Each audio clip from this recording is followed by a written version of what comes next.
back extension adductor lifts. This is an advanced exercise for training the adductors, which are the muscles of the groin and inner thigh. It is an exercise that will look very scary for people starting out. However, it is something that you can progress to over time using slightly easier variations. So a couple of things about setting up for this exercise. I'm using a back extension bench, which is set up at anywhere from a 30 to 45 degree angle.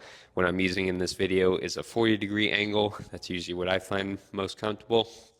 And then I'm setting the bench to a height where it's going to be pressing against the outside of my hip. For me, that's actually the shortest height that the bench will go to, but again, play around with it for you to see what feels most comfortable, to see what makes you feel supported.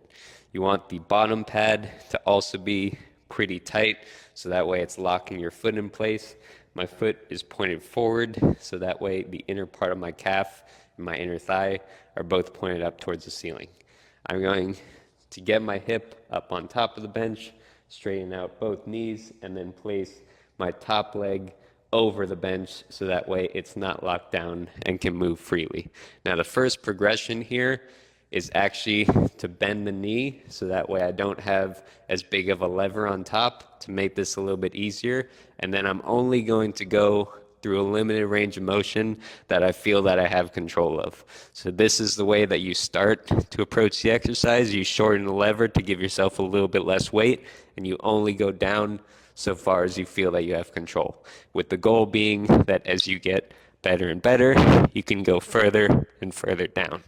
Now, once you get to the point where you can go all the way down, I can reach my leg all the way up towards the sky, and I can feel very deep stretch on the inner thigh on this bottom leg. I can feel that I can't go any lower.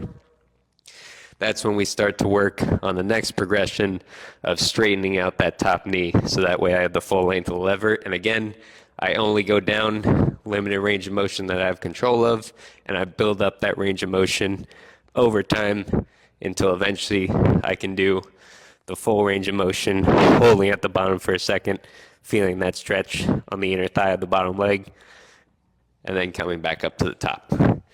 And when I'm done on the one side, I would walk over, face the other way, get the other foot in, and perform the same thing on the other side. You want to eventually get to the point where you can perform sets of anywhere from 5 to 15 repetitions at a time on this exercise.